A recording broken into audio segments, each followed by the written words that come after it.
Hello Beauty News family, welcome back to another random video. Yes. Random Monday content. We should actually call this a series, Random Monday Content. Today we're going to talk about stuff and things. Yes. So in Beauty News a couple of weeks ago, we mentioned the Melt Gemini palette may be coming back as like a restock, re-release. And a lot of people were excited about that. Other people were like, I hate it when limited edition products are brought back to either be restocked or released as a permanent item. And we floated the idea of creating a video where we talk about limited edition products that have come back and what we think about them. And we had a live chat with our members, and they helped us brainstorm a lot of these items. So this video goes out to our members that helped us with this video. You guys are great. Yes. So let's get into it. All right, let's talk first about the products that were limited edition and then were brought back as permanent products. Yes. The one that is probably the most famous is the Becca Jaclyn Hill Champagne Pop Highlighter. Yes. That shit show of a thing. Yes. Now everyone owns it. Everyone owns it. Everyone and their dog owns it. And there's about 60 million in landfill. Yeah, probably. And I feel like this is a pure example of a situation where a brand has really, they've created a product that is very popular and is very hyped and is selling out really fast. So they're restocking, which in my eyes, a restock is different from bringing a product back. Yeah. If they have said that we're going to have this product out for 6 months or have it out for a year, but it's limited edition and once that's done, it's gone, that can still be limited edition. They're just restocking it. But after multiple restocks, they announced that it's going to be permanent. And I think there was some people that were excited about that because they couldn't get this product because it was selling out really quickly. But I think by the time they made it permanent, everyone that wanted it did get it. And there were just shelves and shelves and shelves of it. And it's just become a permanent product in the line. So, I think Becca have done that a few times. Not to that degree, but it is a good example of probably flogging a dead horse. Like they're really milking it until people no longer even want it. So yeah, I know. Like let it go. Let it go. Wasn't even that great. No, it wasn't. It was just massively hyped. Yeah, and I'm going to say I've got that highlighter. Yeah, me and too. If I knew now that it was going to be permanent, I would not have bought it. I bought it purely because of the hype. And now I sort of regret it. Not sort of, I do. Yeah. And I think that's where the problem lies with making limited edition things permanent. Yeah. Is you have the people that are buying them because they have FOMO. They really don't want to miss out on this cool release that everyone's talking about. And if you don't get it now, it's gone for good. It's gone. You're going to miss out. And you'll never get it. So you need to try it for yourself. Which means you got to buy it. And everyone's raving about it. And then suddenly you find out it's pretty fucking generic. And it's permanent. And it's permanent. And you could have bought it on sale. Yeah. Oh my God. And you could have literally just saved your money. Yeah, saved your money. Or if you really still wanted it, wait for a 20% off sale. Buy it then. And you won't feel the sting of paying full price for a Becca goddamn highlighter. Another one is the Too Faced Sweet Peach palette. Yes. Now this one was released and it was insanely popular. It sold out very quickly everywhere. I believe they did do a limited restock and then they brought it back permanent but with a whole other collection, and they are still building on that Sweet Peach collection. Yeah, but I think ironically the thing in that collection that probably sells the least is the palette because it wasn't that good. It wasn't that great. And you know why it sold out so often? Because they said it was limited edition and collectors got to collect. Yeah, especially around that time. Too Faced weren't pumping out the palettes as often as they are now. Yeah. And so people that loved the chocolate bar palettes saw this as being like the next step of chocolate bar palettes, and they thought, I need to get it. It smells like peach. But it's limited edition. It's limited edition. And you're going to miss out. If you've got the chocolate bar palette the semi-sweet. So we had the chocolate bar, the semi-sweet palette, we had the bonbons palette, and later on the chocolate gold. But you had all those three. You had to have the sweet peach. A new scent. It was in the same shaped packaging, same layout. You can't miss Slightly out. different. Slightly different. But you can't miss out. It was a collector's thing, and I think because the peach was a novelty factor, it flew off the shelves. Yeah. And with a limited edition label, it will. You got to get it. You got to get it. I think the thing about this one was not only is that almost like an irrelevant palette these days, not many people use it, not many people buy it from new. I see a couple people do, but not too many these days. But look, the silver lining was it actually did spark a really interesting collection that has some really great products in it. So I would have probably liked it more as a makeup semi-collector if they had brought back the inspiration with the peaches and cream range and maybe a different palette. So the people that got the OG is left feeling special. Yeah. But they did release it permanently, and they've just been building on that range ever since. And like I said, like I don't give two shits about that palette these days, but the things they have brought out since, like the foundation, the powder, they're really good products. So it's nice that it has led to something okay. Yeah. Unlike the Jaclyn Hill and Becca. Which led to nothing. Now let's talk about an indie one, Coloured Rain. This is a Queen of Hearts palette. Yeah. So this one, apparently, it released on the 18th of August 2017. Yeah, and they did say it was limited edition, and it was sold out fairly quickly, got great reviews, and is back permanently. Yeah. Can I also say one that is similar to this, and I don't know what its status is at the moment, but I know it's still available, Cleona. And their Archeo and Paleo palettes. Yes, those they were meant to be limited. They were limited edition, and then what happened was, so it was the Paleo palette first, and then when the Archeo palette was released, they brought back the Paleo so you can buy it in like bundles. Yes. And now they're still on the website like a year later. So potentially permanent until they decide to discontinue them. Yeah. And that's the thing, like things can be discontinued. That doesn't mean that it was ever limited edition though. It just means that it stopped selling, so you discontinued it.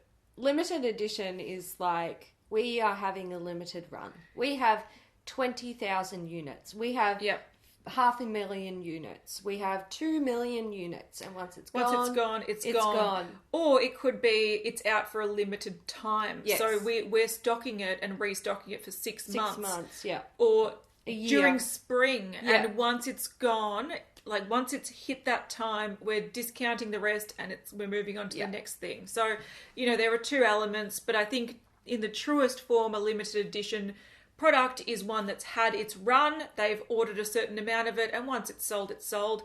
I do want to say a brand that generally is pretty good at doing that, but we do have an example later where they've gone back on that. Yeah. But Anastasia Beverly Hills tends to do that a lot. Yeah. They have their, like for example, they had the Mario palette. That sold out, I think, within a day. And they were like, sorry, that was the limited run of it.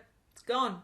And they've never brought it back since. Same as the Nicole Guerrero highlighter kit, the glow kit. Once that was done, there was rumours that it was going to be permanent, but they never brought it back. They just stuck to their guns with the limited edition sort of title. And I respect that because the people that are chasing the new products and are really excited for it, if you've put in the time and effort and paid full price and paid your shipping to get it, you should feel like you've got something that's a little bit special. And I think that's why people chase limited edition items, whether or not that's a good thing. We'll leave that. They will leave that up to the that is, you do what you want with your money. Yeah, I agree. And it does come down to, you know, like you are paying full price. You are often paying shipping, sometimes international shipping. Yeah. And for a lot of people, you're staying up all sorts of hours to get it when it releases, or you're sneaking off during work and potentially putting yourself in a little bit of strife. because it's something that you want and it's sought after. And then to have it come back and be like, well, I could have waited till Black Friday and got it fucking 20% off. Yeah.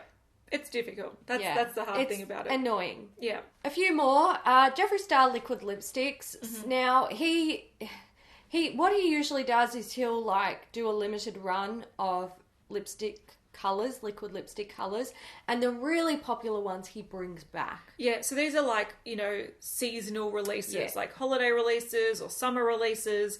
They've got different packaging, and then the popular shades he'll incorporate into his permanent range in the permanent packaging. So it is slightly different, but it is the same shade. And, some people still find that really annoying.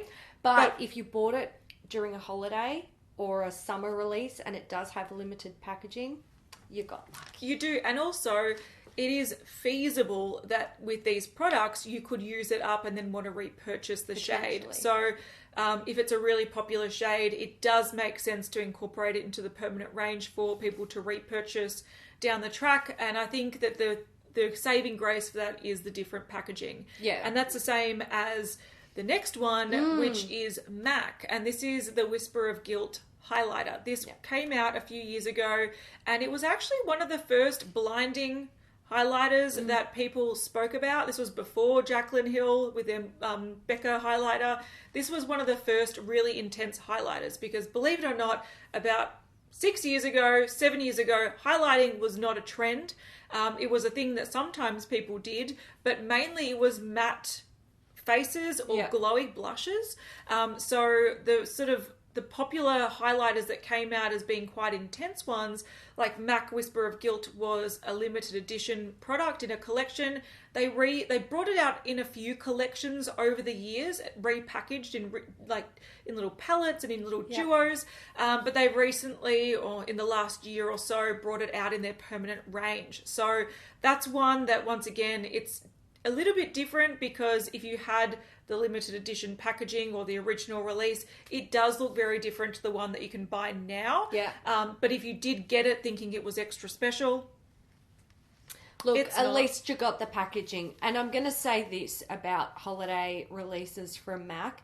They often bring back a few things here and there. Mm-hmm. And it pisses me off for multiple reasons. But the main reason is that sometimes I want a highlighter in their new holiday packaging and I can't justify buying one because I already own them.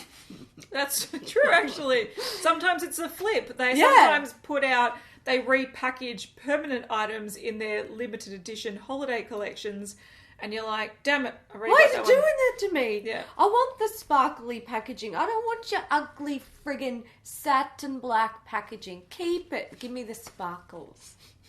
All right, this one is probably one of the most infuriating ones, and I feel like this is probably the crux of why people feel a little bit angry at limited edition turned permanent products. And you sometimes feel like you're being used from a marketing perspective. So this one is the Jaclyn Hill Morphe palette. So we were doing a lot of research on this before this video because we distinctly remember when it first came out, it was limited edition, or it was out for a limited time, or limited quantities. There was limited stuff being thrown around a lot. Yep. Now, when we look back at those posts that Morphe made and Jaclyn Hill made, there's no mention of limited. And I do believe they went back and they edited their posts on Instagram. And also a lot of the posts that Jaclyn Hill posted with this particular palette, she's turned off the comments. So I feel like they've done a little bit of damage control where they look back and they're like, wait, was that limited edition? And they look back and they can't find evidence of it. But I did find a bunch of articles talking about when it became permanent. And I also found the announcement of when it became permanent. So it definitely was a limited edition palette to begin with. And no one would say she's back permanently. Yeah, Jack is back. Yeah, here to stay. Yeah. They would not say that if it wasn't implied that it was limited edition. So I think that's a good example of where people feel like they're motivated to buy a product because they're told that they're in a rush. They're in a rush to do it. If you don't get it now, we don't know what's going to happen. Jaclyn Hill in her launch video also said that it will be restocked until people, like everyone that wants it will get it. But she did imply that it was limited edition. And we watched that video and that part of it's not in it anymore. So we do believe it's been edited and they have covered their tracks. But there is a lot of little evidence and stuff around saying that this was limited edition. And I feel like that's why I remember we ordered one for the makeup breakup and we got online and didn't it sell out within like 5 minutes or something? Yeah. They were selling out super fast. And I also feel like this is where brands get the sort of, people think that they're holding back stock to make it seem more urgent. And, you know, this is slightly unrelated to limited edition products, but it is a brand tactic because theoretically it takes a product something like 8 weeks to, once you've got the formula down and the packaging all ready to go, to actually manufacture that palette, ship it out to the warehouse and then distribute it out or log it on the website or put it in stores. It takes up to 8 weeks. So when this palette was being restocked every week or two, people believed that it was almost like the diamond industry. They're pulling them back so they can create more demand. So there was a lot about this release that just looking back seems really, really dodgy. Yeah. And it doesn't sit well with me, even though a lot of people like that palette. Yeah, no, that's fair. But the deception behind it. Marketing-wise, yeah, when it comes to marketing products, I don't know why. I don't know what it is about Jacqueline, but it seems there's always drama when she's involved. There's always drama. Yeah. But I feel like there's a lot of hype, a lot of promise, and there's not, like, they don't deliver that. Yeah. And people walk away feeling used. And I think that's the biggest issue with brands that use the limited edition title to entice people to buy fast. And then they're like, wait, why is this still available 2 years later? And also the buying fast bit, they get to log all of that in like their end of year like sales and stuff. So when they're going to sell the brand or get money from more investors, it looks amazing. Oh, you sold $4 million worth of product in a month, 5 hours. Yeah.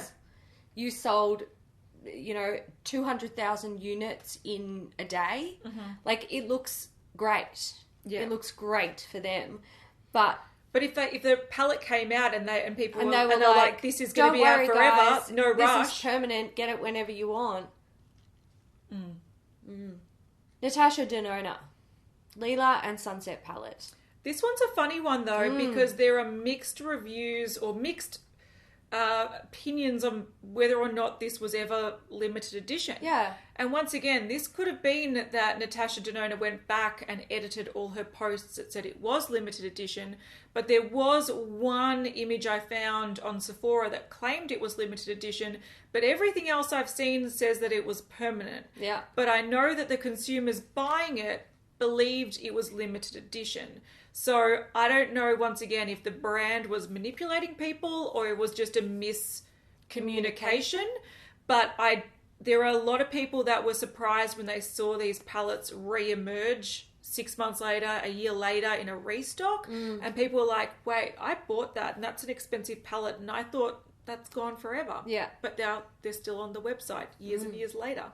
All right, let's talk about limited edition products that were brought back for another limited edition run. Yes. One of the most recent ones is the Fenty Body Lava. So they brought out the original one. 2 shades. 2 shades. And then they re-released a year later, is that correct? And brought back another... 1 shade. 1 shade. Yeah. There we go. Still claiming that they're out for a limited time. Yeah. So these seem to be cyclical products. They come out every summer. But I have seen a lot of people say that they were really upset at that because they felt the pressure to buy it when it was first released, knowing that it was limited edition and once it's gone, it won't come back. And these products weren't cheap. They were $59 for a body shimmer. And now all of a sudden they're back with more shades. And suddenly limited edition almost means nothing. Like you don't know what it means, and you can't trust the brands to be transparent that it's limited edition for summer.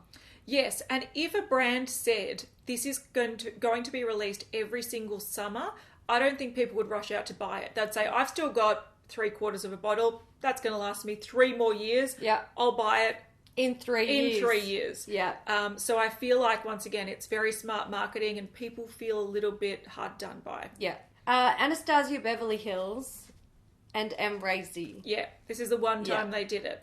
Yeah. So they released the highlighter. People went mad for it. Absolutely fucking mad for it. And they re-released it earlier this year, wasn't it? I think it was around Christmas. Yeah, the holiday time they re-released it. They did re-release it once again as a limited item, and it's no longer available. This is similar to the Melt Gemini palette. It's like, okay, the demand was so high, and a lot of people that missed out or found out about the product after it was gone, they might really want it. And that's why brands are trying to listen to, what people want. Will people buy it? Is it worth doing another run? And often brands decide, yes, we'll give our fans what they want. It is one of those hard situations where I think it depends on your perspective. If you're the one that got in and you bought it when it first came out, you might think this takes the shine off my special item that I thought was quite limited. But if you missed out, you might go, yes, it's back. And but then if they keep releasing it, you might feel what the first people felt. So it's one of those hard things, and it just depends on what perspective you're looking at the situation from. Another brand that does this a lot, but similar to the Geoffrey Star liquid lipsticks, they bring things out limited edition and then just bring them back again in different collections. And it's MAC, and we've got multiple examples. We've got the Patrick's powder, which came out in their first Patrick Star collection, and also in the holiday one in different packaging and less product. They've got things like the Stereo Rose Mineralized Skin Finish. I think that came out like 4 times.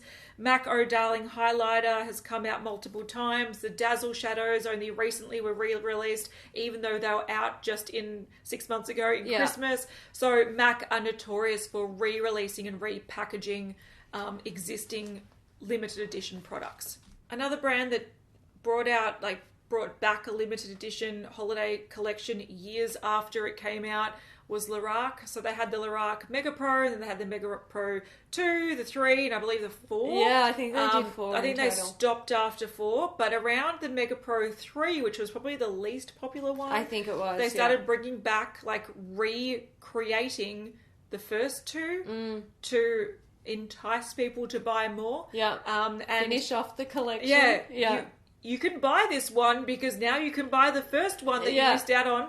And that was a bit frustrating because, once again, that was a very, very sought after eyeshadow palette. Difficult to get at the time. Yeah. And I remember when the first one came out, it was available internationally on Amazon. Yes. And then the next year, because it was so popular and it sold out pretty quickly, they made it US exclusive for number 2 and number 3 and number 4. Yeah. So when they started bringing back the other ones, you're like, oh, come on, man. If you had stock left or you could make more, make it international and give everyone a fair shot. That was probably when I lost a lot of respect for Lorac as a brand, because I remember I missed out on the first one.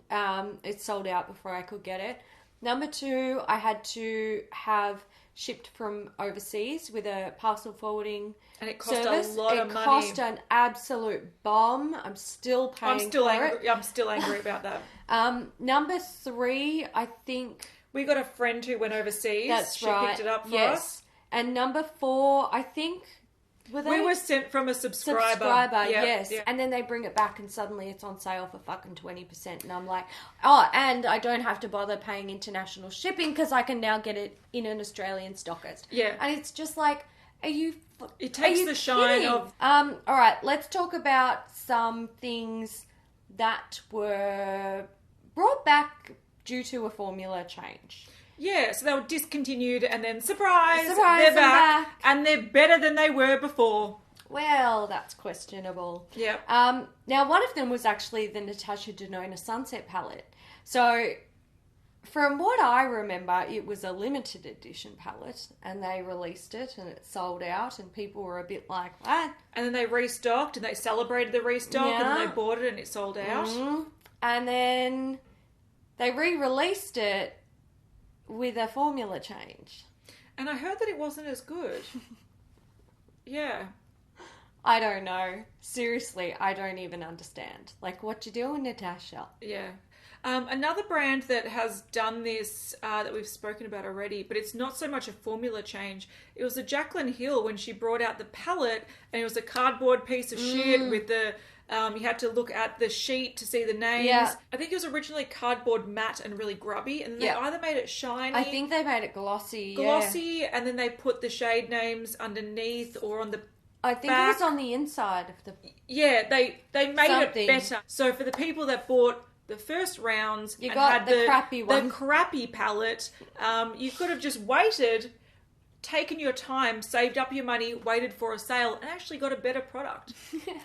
Yeah, sucks, doesn't it? Oh, trollololololol. Say the brands. All right, last one In this category. in this category. Huda Beauty. The rose gold The palette. rose gold remastered piece of shit. We're discontinuing it. If you want it, you better get it. So I did. Yes. Oh, so did I. And that was something that was really frustrating about that, is they didn't say that we're going to be improving the formula, so we're going to discount these ones. In case you want them, you can buy them at a lower cost, or you can wait and get a better one. They didn't say that. No. They said, this is gone. It's discontinued. We're moving on. And then 3 months later, they released the Rose Gold Remastered, which has better packaging, arguably better formula. It doesn't. Slightly different Slightly colours. different colours of some shades. But that is just an example of a company using marketing to make people spend their money fast, and then they almost kick them while they're down. I feel like in that particular instance, I was lied to by omission. Yes, I agree. And that is definitely a thing. You can be lied to by omission. You can. Yeah, I don't really respect, and it made me lose a lot of respect for the brand in that agree. case. And it's sad because one of my favorite palettes is actually from Huda Beauty. It's a Desert Dusk. I love that palette. It's beautiful. It's basically perfect. And the Rose Gold palette, that was not perfect. I didn't really like it. I think that was a palette where you either loved it or you hated it. Yeah. Because I did see people online saying like they were freaking out that their favourite palette was being discontinued, Yeah. so they're going to buy backups. Yeah. And Which is then fair. they get kicked while they're down Yeah. because they bought backups at full price when in reality they were just clearing out stock to make way for a new and improved version. Yeah, which So wasn't that cheeky. much different from the original. No, but it does look better. It has better packaging and it has a little bit more unique things going on with it. But if people knew that this was being discontinued to make way for a more, like a better version, will they buy that palette? If the answer is no, then you're lying to them by omission. By not telling them that extra bit of information that it's coming back in a different form and possibly a better form, if that is essentially lying to your Urban customer. Decay did it with the Naked palette too. See, I knew you were going to bring that up, or I thought to bring that up because a lot of people said that Urban Decay did the Huda. They got rid of the Naked one and then they brought back the Naked Reloaded. However, they're very different. They're completely different. So that's where I don't think that is the case. Yeah. I think what they did was they discontinued the old palette that just was not selling because it is, firstly, every man and their dog had it. Yeah. Secondly, the colour story was very, very dated in a sense of what people were back when it was released like 10 years ago. It was a beautiful. It was that's what everyone was wearing, and these days people have moved on. So they haven't actually just brought out the Naked Reloaded and they've just tweaked a couple of colours, no colours correspond to the first palette. So that, I understand that people see it as being the Huda, but I still think a lot of people found out that the Naked palette was being discontinued, so what they did was they went out and bought it. Those people then don't feel disappointed because what then came out is completely different. Yeah. And if they then waited, if they were told the opposite, if they were actually told this is being discontinued to make way for a reloaded version, and then they didn't buy it, they would have felt like they missed out on getting the original. So I think in that instance, it's a different situation. Yeah. The reloaded is a different palette. It's a completely different palette. It annoys me. It's fair. The whole palette just annoys me. And that's the packaging, the layout. No, I like. I've used the reloaded. You haven't. No, I actually quite like it. Hate the packaging. It's actually quite nice to use. Well, there you go. She likes it. I do like it. I gave it a good review. I actually enjoy that palette. So that's it, guys. If you think of any other limited edition products that were either brought back as permanent or re-released as limited products, let us know down in the comments. Yeah, let us know which ones made you rage or made you happy, because depending on where you sit, it could be one or the other. It's very varied feelings towards products, but it happens. It does. Makeup can make you angry. Won't be the last time. So next time you hear something is limited edition, think very hard. Do I really want this piece of shit? Can I live without it? Yeah, if the answer is yes, you're probably better off not buying it because there's a good chance it'll be back, or you'll be able to get it on sale. Yeah, I think a good rule of thumb for me is, do I have something in my collection just like this? The answer is always yes. And sometimes the answer is no, but if I do, then I'll sleep on it. If you still think about it the next day, but then you might have sold out. That's the problem. It is a problem. Life's hard. It is. All right, guys. Also, let us know the one that got away. Yes. What did you want that was limited and you slept on it and you were never able to get it? What would yours be? Mine will probably be the Anastasia Mario palette, because that one I actually did sleep on, and then by the time I woke up the next day, because I was like, should I pay shipping for it? I don't know. And then when I woke up the next day, I'm like, I think I might do it. It sold out. And it had sold out. Yeah, because shipping is really expensive from the Anastasia website. It is, yeah. But I really like the formula of her palettes. I can't think. There's definitely something. It's definitely something. But it's kind of good that at the moment nothing comes to mind, because that means I don't really need it. You can sleep at night. Yeah. I'm not wanting and wishing. All right, guys. We hope you enjoyed this one. If you did, give it a thumbs up. See you in the next one. Bye. Bye.